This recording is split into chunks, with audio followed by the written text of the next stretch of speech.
बिस्मिल्लाहिर्रहमानिर्रहीम। अस्सलाम वालेकुम बच्चों, ये आपकी रिव्यू 7 एक्सरसाइज जो है उसका ये लास्ट क्वेश्चन है। किसी स्टूडेंट ने पूछा था।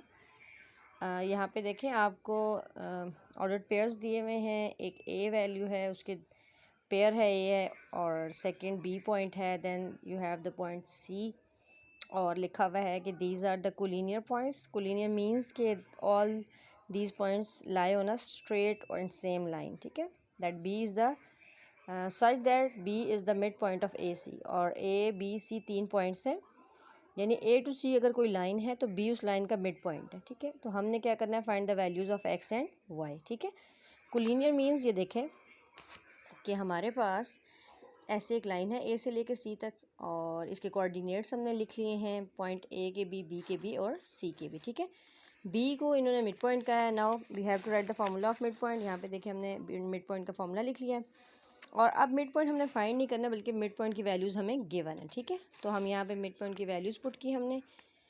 मिड पॉइंट ए और सी का जो था वो पॉइंट बी था, और उसके कोऑर्डिनेट्स दिए हुए थे आपको -1 and 7। Then you have x1 + x2 divided by 2। Here we have x1 is 3 and x2 is simply x divided by 2। And y coordinate के लिए we have y1 + y2 divided by 2। The value of y1 is 4 and 4 + y divided by 2। Okay, अब आप देखें यहाँ पे आपके पास left hand पे भी एक ऑर्डर्ड पेयर है और राइट हैंड पे भी ऑर्डर्ड पेयर है। तो ऑर्डर्ड पेयर्स कहते हैं इसलिए इनको कि ये ऑर्डर में होते हैं। ठीक है, तो इसकी जो फर्स्ट वैल्यू होगी ordered pair from the left, that would be equal to the first value of the ordered pair from the right. ठीक है, यानी हमने फर्स्ट वैल्यू को फर्स्ट वैल्यू से कंपेयर करना है और सेकंड वैल्यू को सेकंड वैल्यू से कंपेयर करना है, और हमारे पास फिर हम वैल्यू फाइंड कर सकते हैं अननोन की। ठीक है, कंपैरिजन का मतलब ये है कि x को x से कंपेयर करें और y को y से। ठीक, ये हमने वैल्यूज़ पुट कर ली। -1 is equals to 3 + x divided by 2, and on the y side 7 is equals to 4 + y is equals to 2। Okay, अब आप देखें यहाँ पे हमारे पास डिनोमिनेटर में 2 है, और इसको जब हम इसकी लेफ्ट हैंड पे ले जाएंगे तो 2 जाकर 1 के साथ मल्टीप्लाई हो जाएगा, और we got -2 is equals to 3 + x। Okay, यहाँ से हमने 3 को अब x से हटाना है। 3 के साथ कोई साइन नहीं, इट मीन्स कि ये पॉजिटिव वैल्यू है। ठीक है, इसको हम ले जाएंगे लेफ्ट हैंड पर, तो ये हो जाएगा -3। -2 - 3 इज़ इक्वल्स टू x।